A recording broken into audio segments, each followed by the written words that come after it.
Namaskar, I Jitu Bhai. Welcome to all of you in my YouTube channel. Today we are going to learn Standard 11, Unit 2, Read 1, AutoFab Technology. મિત્રો શબ્દ જરા સમજી લઈએ. ઓટોફેબ technology. Auto means સ્વયં, fab એટલે fabricate, રચના કરવી. Technology એટલે પ્રક્રિયા પદ્ધતિ. ટૂંકમાં એક સ્વયં સંચાલિત રચના, કોમ્પ્યુટર ગાઈડેડ ટેકનોલોજી પણ કહી શકાય. ત્રીજો અર્થ છે લેબર સેવિંગ ટેકનોલોજી પણ કહી શકાય. મિત્રો, આ એક એવી પ્રક્રિયા છે જેનાથી ઓછામાં ઓછી માનવ મદદની જરૂર પડે છે. માણસનો અત્યારે સ્વભાવ એવો છે કે એની પાસે જે છે એનાથી એને સંતોષ નથી. આપણા મનમાં સતત એવું થયા કરે છે કે આના કરતાં આવું હોત તો કેવું સારું. એવું થાય છે ગાડી અત્યારે લાવ્યા હોત તો કેવી લેટેસ્ટ લાવ્યા હોત. આપણા સંતોષ માટે એવી વસ્તુનું સર્જન કરી શકીએ જેનાથી આપણને ઈચ્છિત વસ્તુ બની શકે. ઓટોમેટેડ ફેબ્રિકેશન એનો મતલબ એ થાય કે તમે તમારી કલ્પના મુજબ ઘરે બેસીને કોમ્પ્યુટર પર એવી ડિઝાઇન તૈયાર કરી શકો છો. એ ડિઝાઇન પ્રમાણે કંપની તમને એ વસ્તુ બનાવી આપે. ડિઝાઇન ગ્રાહકની હોવાથી ગ્રાહકને એક તો પૂરો સંતોષ મળે છે. ઉત્પાદનની જવાબદારી, જોખમ, એના ગ્રાહકના પોતાના અધિકાર સમાન રીતે ભાગીદાર આનાથી બનશે. આનાથી ગ્રાહકનો ફાળો ભવિષ્યમાં મહત્ત્વનો બની રહેશે. તો ચાલો આપણે જોઈએ autofab technology. Imagine yourself in a car showroom. મિત્રો, કલ્પના કરો, ઇમેજિન યોરસેલ્ફ કે તમે એક કારના શોરૂમમાં છો. You are not happy with any model of the car in the showroom. શોરૂમમાં જે કાર હોય છે એના કોઈ પણ મોડલથી તમે ખુશ નથી. તો અહીંયા ફક્ત કારના શોરૂમની વાત નથી, કોઈ પણ શોરૂમમાં હોય, ચાહે બાઇકનો શોરૂમ હોય, ઇલેક્ટ્રોનિક શોરૂમ હોય કે કોઈ પણ શોરૂમ હોય, તમને એનું મોડલ પસંદ નથી. Now you work on A computer. તો હવે તમે કોમ્પ્યુટર પર કામ કરો છો. Create your dream car on the screen. તમે સ્ક્રીન ઉપર તમારા સ્વપ્નની કાર બનાવો છો ને અને મેજિક અને પછી જાદુ જુઓ. Next week you get delivery of a car fabricated exactly like your design. તો પછીના જ અઠવાડિયે તમને જે ડિઝાઇન તમે કોમ્પ્યુટર પર તૈયાર કરેલી છે એની ડિલિવરી તમને મળી જશે. Such magic is possible through process known as automated fabrication. આ જે જાદુ છે ને એ ફક્ત ને ફક્ત ઓટોમેટેડ ફેબ્રિકેશનના કારણે જ શક્ય છે. સ્વયં સંચાલિત રચનાના કારણે જ આ શક્ય છે. જો અહીંયા કેવી સરસમાની કાર કોમ્પ્યુટર પર બનાવી દીધી. એની આખી ડિઝાઇન તૈયાર કરીને છેલ્લે ફાઇનલ ડિઝાઇન અહીંયા તૈયાર કરી છે. આ એક પ્રોસેસ કોમ્પ્યુટર પર તૈયાર કરી ડિઝાઇન બનાવી તમે કંપનીને આપી દેશો તો કંપની સરસ મજાની આવી તમારી ગમતી ડિઝાઇનવાળી કાર બની આવી આપશે. આગળ જઈએ. ઓટોફેબ ફેબ્રિકેશન. ઓટોફેબ ફેબ્રિકેશન ઓર ઓટોફેબ. તો આ એક ઓટોફેબ ફેબ્રિકેશન અથવા ઓટોફેબ એ છે શું? Set of technology that automate the process for building three-dimensional solid object from raw material. તો આ ઓટોફેબ ફેબ્રિકેશન અથવા ઓટોફેબ એ એવી તકનિકનો ભાગ છે જે રો મટીરિયલ એટલે કાચા માલમાંથી, કાચી સામગ્રી જેને કહીએ, કાચી સામગ્રીમાંથી 3 ડાયમેન્શનલ એટલે કે ત્રિપરિમાણવાળી વસ્તુ એનું શું કરે છે? પ્રોસેસ કરીને એક સર્જન કરે છે. 3 ડાયમેન્શનલ, જેને આપણે 3D કહીએ છીએ. કોઈ પણ ડાયમેન્શનનો ભાગ હોઈ શકે, ચાહે ચોરસ હોય, લંબચોરસ હોય, સિલિન્ડર હોય. એની 3 બાજુ, લંબાઈ, પહોળાઈ અને ઊંચાઈ. એટલા માટે એને 3 ડાયમેન્શનલ નામ આપ્યું છે. ધીસ ઇન્ડસ્ટ્રી યુઝિસ, આ ઉદ્યોગ, સોલિડિફિકેશન ઓફ પોલિમર્સ,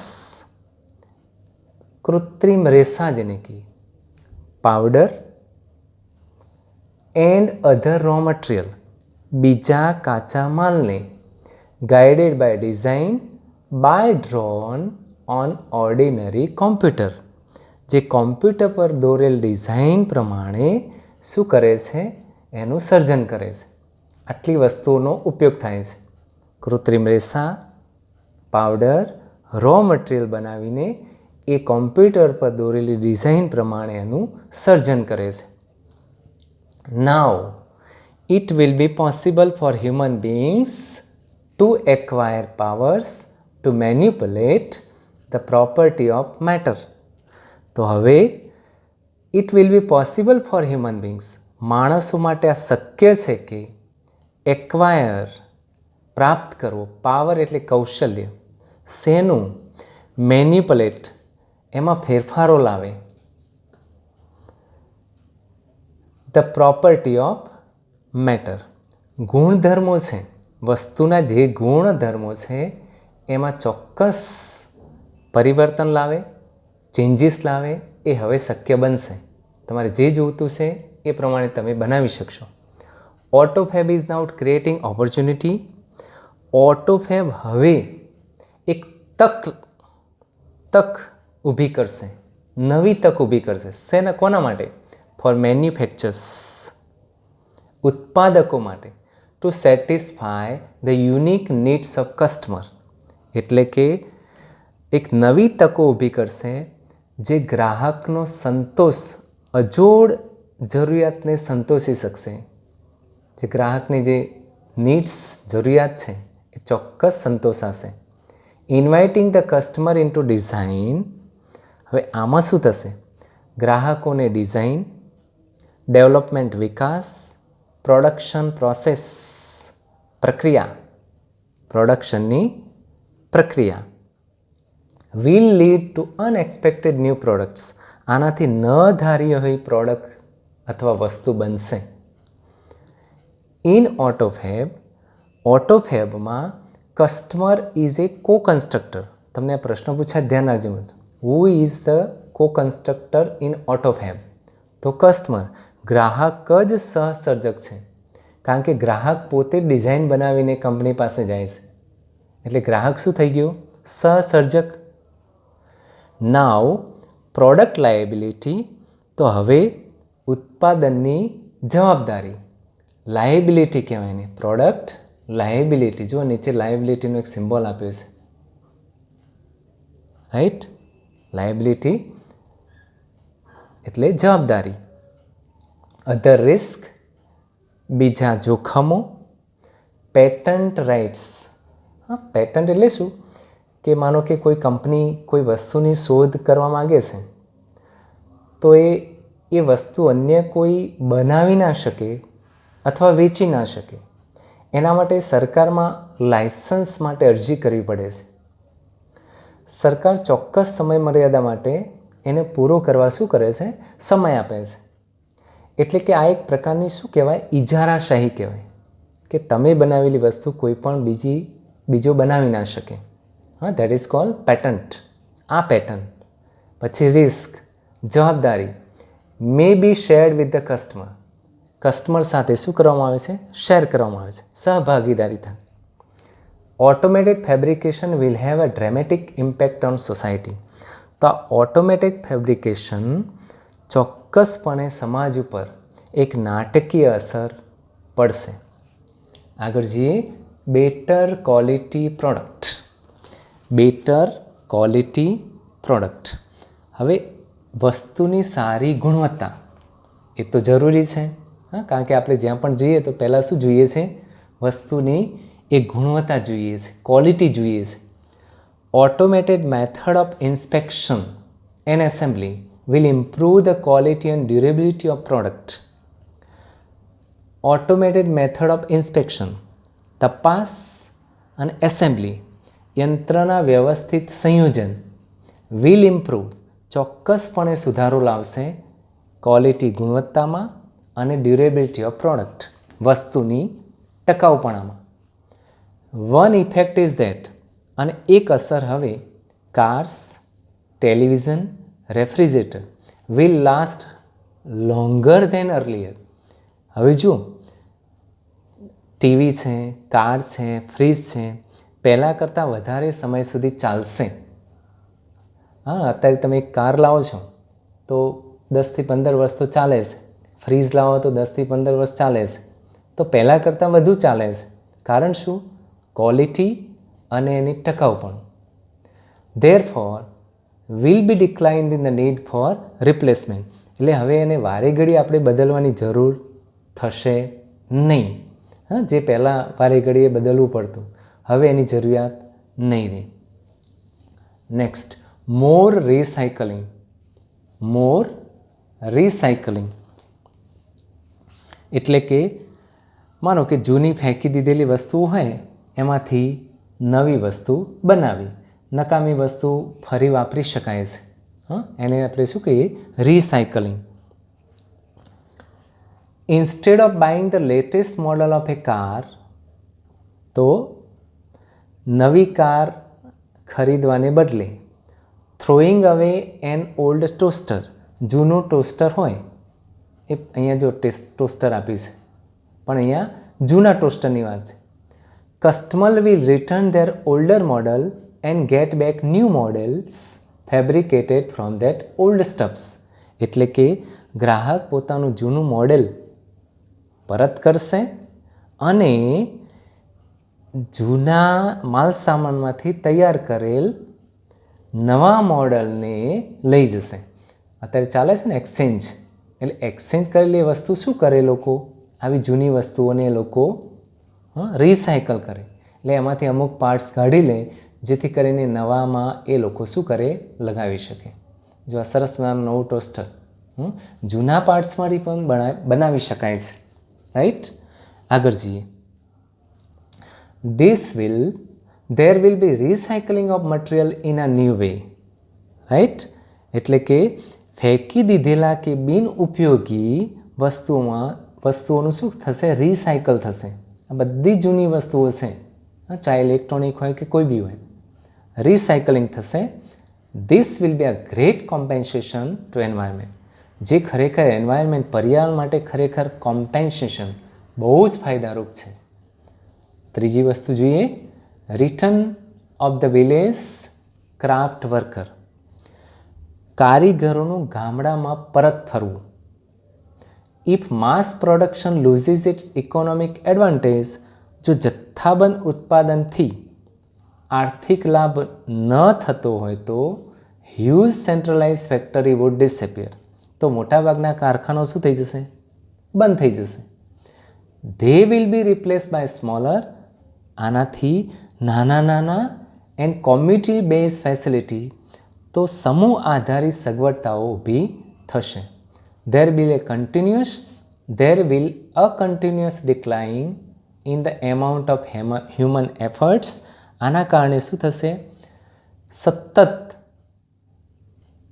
ડિક્લાઇન, ઘટાડો થશે. એમાઉન્ટ એટલે પ્રયત્ન, કોનો? હ્યુમન એફર્ટ્સ, માનવ પ્રયત્નમાં ઘટાડો થશે.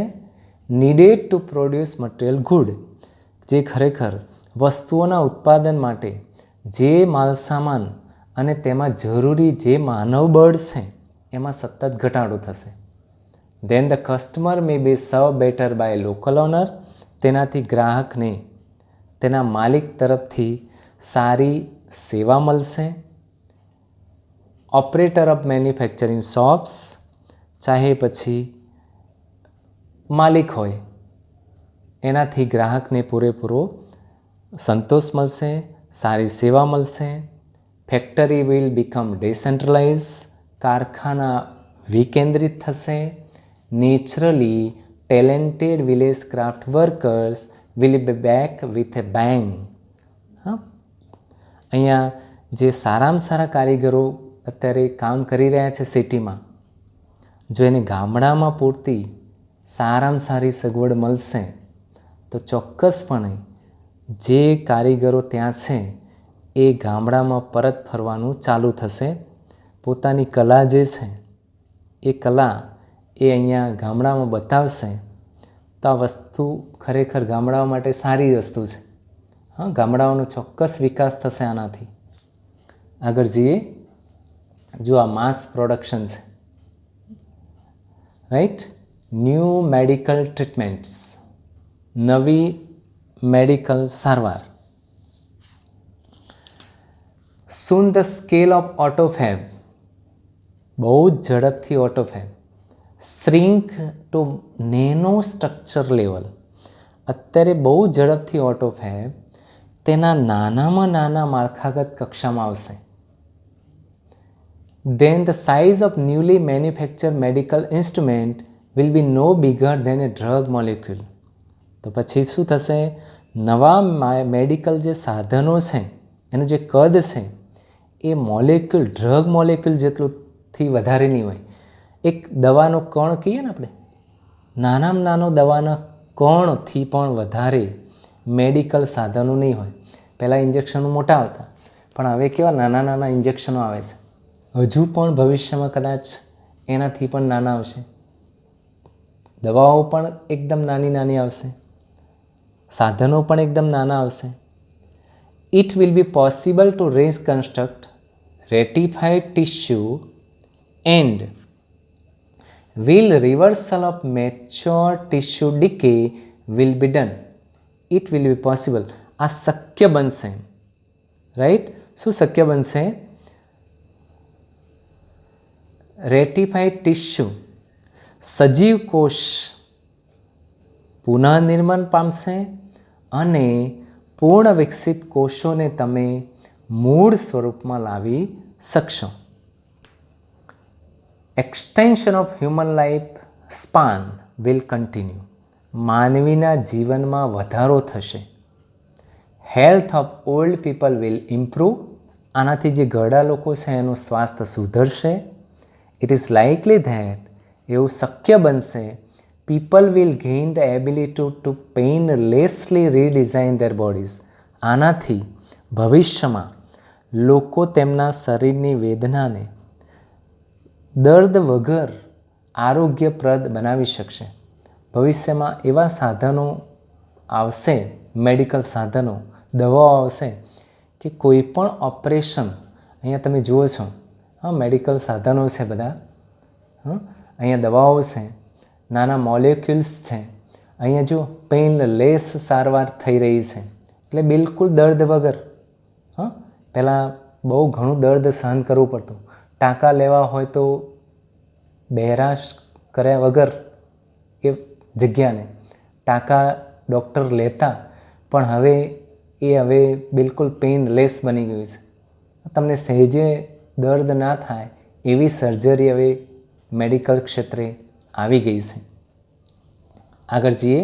કમ્બાઇન ઇફેક્ટ ઓફ સચ, આવા પ્રકારની ભેગી જે અસર છે કુડ બી ડ્રેમેટિક, ખરેખર કલ્પનામાં પણ ના આવે એવી હોઈ શકે છે. ઇટ ઇઝ બિલીવ ધેટ, એવું માનવામાં આવે છે કે આફ્ટર સમ યર્સ, થોડાક વર્ષો પછી, સ્મોલ માઉન્ટેન ટોપ કોમ્યુનિટી, કોઈ કુટુંબ પર્વત ઉપર રહેતું હોય એવું એક કુટુંબ, સેલ્ફ સફિશિયન્ટ્સ, સ્વનિર્ભર હશે. કઈ બાબતમાં? With a collection of fabricators and a solar power generator. સૌર્ય ઉર્જા ઉત્પાદન કરવાની ક્ષમતા ધરાવતું હશે. અહીંયા જો સૌર્ય ઉર્જા આ રીતે તમે પ્રાપ્ત કરી શકો છો. ઘણા લોકો ઘરની છતો ઉપર લગાવે છે, જેનાથી તમને વીજળી, સૌર્ય ઉર્જાથી મળતી વીજળી તમે ઘરે બેઠા મેળવી શકો છો. તો આ પણ ભવિષ્યમાં શક્ય બનશે દરેક માટે. As a method of autofab advance, autofab પદ્ધતિની જેમ જેમ જેમ આગળ વધી રહી છે તેમ તેમ form of raw material will be unimportant. કાચા માલનું સ્વરૂપ એની બિલકુલ અગત્યતા રહેશે નહીં. Sophisticated autofab machines will be capable of rearranging molecular structure to generate any object from them. આનાથી શું થશે? Autofab machine will be capable. Sophisticated autofab machine એટલે કે અદ્યતન ઓટોફેબ મશીનથી શું થશે? કોઈ પણ વસ્તુને તમે પેદા કરવા માટે જે પરમાણુ મોલેક્યુલર સ્ટ્રક્ચર છે, પરમાણુ માળખાને તમે રીએરેન્જ ફરીથી ગોઠવણ કરી શકાશે. પ્લાસ્ટિક મિલ્ક જગ હોય, પ્લાસ્ટિક દૂધ માટે પ્લાસ્ટિકનું જગ. લાસ્ટ નાઇટ કાર એટલે કે ગઈ રાત્રે પંચર થયેલી કારનું ટ્યુબ. કુડ બી મોલેક્યુલરલી રીએરેન્જ, પરમાણુ માળખાને ફરીથી ગોઠવણ કરીને રીએરેન્જ ટુ ગેટ એ ન્યૂ ટેબલ લેમ્પ. તમે નવો ટેબલ લેમ્પ બનાવી શકાશે. આમાંથી એક વસ્તુ નવી બનાવી શકાશે. હાઈલી ઇમ્પ્રૂવ ઓટોફેબ ટેકનોલોજી એટલે કે ઉચ્ચ કક્ષાની ઓટોફેબ ટેકનોલોજીથી આપણી perhaps be able to meet all our material desire. આપણી તમામ બધી જ ભૌતિક ઈચ્છાઓને તમે પૂર્ણ કરી શકશો. ધ ફ્રીડમ એટલે કે આ જે ફ્રીડમ છે, સ્વતંત્રતા, રિઝલ્ટિંગ ફ્રોમ ધીસ એચિવમેન્ટ્સ, આ સિદ્ધિને પરિણામે વિલ બ્રિંગ શું લાવશે? એબાઉટ ગોલ્ડન એજ, એક સોનેરી યુગ લાવશે. આર્ટ કલા ક્ષેત્રે, મ્યુઝિક સંગીત ક્ષેત્રે, સાયન્ટિફિક ડિસ્કવરી વૈજ્ઞાનિક શોધો માટે આ સિદ્ધિને પરિણામે આ ત્રણ બાબતોમાં ચોક્કસ ઓટોફેબ ટેકનોલોજીથી એક સુવર્ણ યુગ આવશે. But the open question is, પણ પ્રશ્ન એ છે સીધે સીધો, whether people want such freedom. આવી સ્વતંત્રતા માનવીને જોઈએ છે ખરા? Right? And will rejoice in it. શું ખરેખર તેને આનંદ મળશે ખરા? ઇન લાઈફ, જીવનમાં, it is often found that, એવું ઘણીવાર આપણને જોવા મળ્યું છે, ગ્રેટેસ્ટ સેટિસ્ફેક્શન કમ્સ, વ્યક્તિને મહત્તમ સંતોષ જે જોઈએ છે, not from getting what one wants, તેમાંથી નહીં કે જે એમાં કામ કરવાથી મળે છે, but from working from it. વ્યક્તિને સંતોષ જે જોઈએ છે તેમાંથી નહીં, પણ એમાં કામ કરવાથી, વર્કિંગ ફોર ઇટ, કામ કરવાથી એટલે કે કામમાં રચ્યા પચ્યા રહેવાથી એને જે સંતોષ મળે છે, રાઈટ? મહાન સંતોષ એને એમાંથી મળે છે. જે ઈચ્છિત વસ્તુ જોઈએ છે એમાંથી નહીં, પણ કામ કરવાથી સંતોષ મળે છે. ગ્રેટેસ્ટ ચેલેન્જ, અહીંયા સૌથી મોટો પડકાર, ફેસિંગ હ્યુમેનિટી, માણસ જાતનો સૌથી મોટો પડકાર કયો છે? એઝ વી પ્રોસેસ, આપણે પ્રોસેસ જે કરી રહ્યા છીએ, into the age of automated fabrications, automatic ઉત્પાદનના યુગમાં, is to find a meaningful use for ourselves, કે આપણે ઓટોમેટિક ઉત્પાદનના યુગમાં પ્રવેશ કરી રહ્યા છીએ કે કોઈ પણ વસ્તુનો અર્થસભર, મિનિંગફુલ યુઝ, અર્થસભર ઉપયોગ આપણે કરીએ છીએ કે નહીં, એ મોટામાં મોટો પડકાર માણસ જાત માટેનો છે. કે ઓટોમેટિક ઉત્પાદન જે કરી રહ્યા છે કે ખરેખર ઉપયોગી છે, અર્થસભર છે કે નહીં, રાઈટ? તો મિત્રો, અહીંયા આપણે આ યુનિટ પૂરો કરીએ છીએ. તમને આમાં મજા આવી હશે. તો મજા આવી હોય તો લાઈક મારી ચેનલને જરૂર કરજો, અને આ પદ્ધતિ ગમી હોય તો ચોક્કસ મારી ચેનલને સબસ્ક્રાઈબ કરજો. નેક્સ્ટ ટાઈમ ફરી એક બીજા યુનિટ સાથે આપણે મળીશું. Thank you very much.